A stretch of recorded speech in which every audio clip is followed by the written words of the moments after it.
L'information de la matinée, Owen L., le principal suspect dans le meurtre de Louise, 11 ans, est passé aux aveux. Vous l'avez entendu à l'instant, déclaration du procureur de la République d'Évry dans un communiqué ce matin. Le procureur tiendra une conférence de presse à 18h.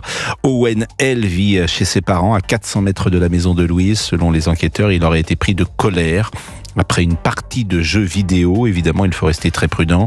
Le ministre de l'Intérieur, Bruno Retailleau, a exprimé sa compassion profonde envers la famille de Louise.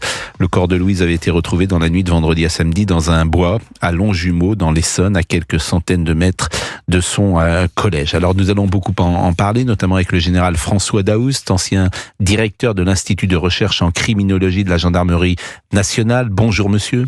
Bonjour monsieur. Je disais tout à l'heure que ce que j'entends depuis 24 heures, 48 heures, ce sont des témoignages de Français qui sont dans la sidération, dans l'incompréhension, dans l'incrédulité et qui posent une question toute simple. Pourquoi ? Et puis Guillaume Dominguez est avec nous, journaliste Europe 1, et qui va nous donner les dernières informations. Guillaume, c'est à vous. Bonjour Pascal, bonjour à tous. Eh bien, c'est l'information de la matinée. On l'a appris un petit peu après 9h.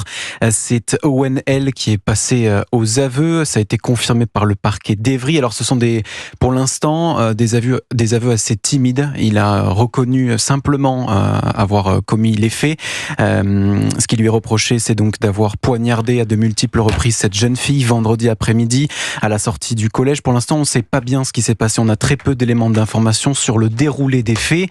Comment est-ce qu'il l'a rencontrée ? Comment est-ce qu'il est rentré en contact avec elle ? Pourquoi il a cette poussée de colère ? Pourquoi est-ce qu'il s'en prend à elle ? Pour l'instant, tous ces détails-là n'ont pas été définis. Il y a cet après-midi, vous l'avez dit, cette conférence de presse du procureur de la République d'Évry qui devrait normalement exposer plus en détail tous ces faits-là.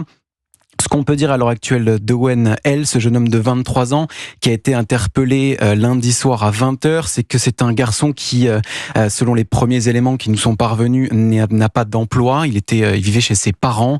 C'est visiblement un garçon qui est décrit comme une personne très violente, qui avait l'habitude notamment de passer à tabac sa petite sœur. C'était quelqu'un d'assez instable, avec le profil d'un jeune homme perdu qui n'avait pas d'emploi. Et il y a également cet élément assez important sur son profil, c'est qu'il est connu des services de police pour vol avec violence, et pour l'instant c'est à peu près tout ce qu'on peut dire sur son profil. Plusieurs faits, donc, comme je vous le disais, ont permis aux enquêteurs de remonter jusqu'à lui, notamment son ADN présente sur les mains de la victime. Il y a également plusieurs éléments qui ont permis aux enquêteurs de confondre l'individu. Ses parents qui avaient été placés en garde à vue avec sa petite copine avaient des versions des faits qui ne concordaient pas, notamment sur son emploi du temps. Il a été démontré que sa mère avait tenté de le couvrir en expliquant que il était resté à la maison toute la journée, et visiblement l'enquête démontre le contraire. Et il y a surtout ces images de caméras de surveillance sur lesquelles il a été reconnu par un voisin et par sa petite sœur, qui a expliqué aux enquêteurs que effectivement, elle reconnaissait sa tenue vestimentaire, une doudoune noire et une casquette dont on a beaucoup parlé. Et ce sont tous ces éléments-là qui ont permis aux enquêteurs de remonter jusqu'à lui. La piste également du crime sexuel a été écartée.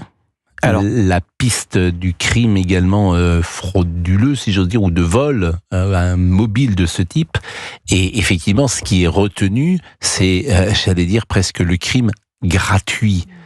C'est horrible de le dire tel que je le dis là, bien évidemment, c'est-à-dire un geste de furie lié à cette séquence de jeux vidéo. C'est bien cela ? C'est l'hypothèse actuellement qui est retenue par les enquêteurs. Effectivement, quand on regarde les résultats d'autopsie, il n'y a pas de sévices sexuels. Les enquêteurs ont également expliqué que les vêtements de la jeune fille n'avaient pas été arrachés. Donc, effectivement, d'un premier abord, la piste d'un crime sexuel a été écartée. Ensuite, on a retrouvé ses affaires personnelles avec le corps de la victime, son téléphone notamment.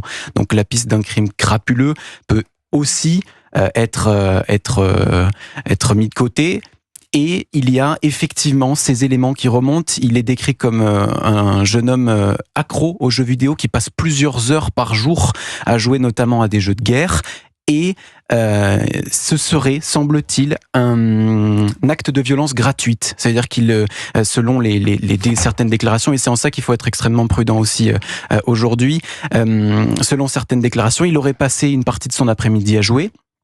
Il aurait subi des défaites sur ces jeux vidéo en ligne. Et c'est à la suite de ça qu'il serait sorti de chez lui et qu'il s'en serait pris à cette jeune fille. Pourquoi ? Encore une fois, on n'a pas encore ces éléments-là, mais effectivement, c'est une piste qui semble privilégiée par les enquêteurs. Alors, je le disais tout à l'heure, le général François Daoust est avec nous, c'est l'ancien directeur de l'Institut de recherche en criminologie. Avant de parler peut-être de cette enquête, une ou deux remarques. Aujourd'hui, cette enquête est allée assez vite, et elle est allée vite visiblement parce qu'il y avait des caméras de surveillance et parce qu'il y avait l'ADN. Et je faisais le parallèle avec l'affaire Grégory il y a plus de 40 ans. À l'époque, il n'y avait pas d'ADN, à l'époque, il n'y avait pas de caméras de surveillance, et on ne sait toujours pas qui a tué le petit Grégory. Et on voit bien combien le travail des enquêteurs aujourd'hui est facilité, avec notamment ces caméras de surveillance qui sont parfois d'ailleurs mises en question.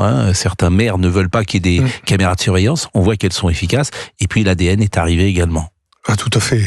Les progrès de la police technique et scientifique dans tous les domaines de la science a fait faire un bond à l'enquête. C'est-à-dire que l'enquête, telle qu'elle est connue traditionnellement, les premiers instants, l'environnement, les premiers témoignages sont toujours très importants. Et les louper, eh bien, c'est se priver autant d'éléments qui vont venir après, plus tard, confronter des témoignages ou autres. Mais parallèlement, on a tout ce qui est la police scientifique. Donc, ces nouvelles traces que sont l'ADN, avec une petite difficulté concernant l'ADN, c'est que c'est devenu tellement puissant. Maintenant, il suffit d'une cellule ou deux, parfois, pour avoir un profil.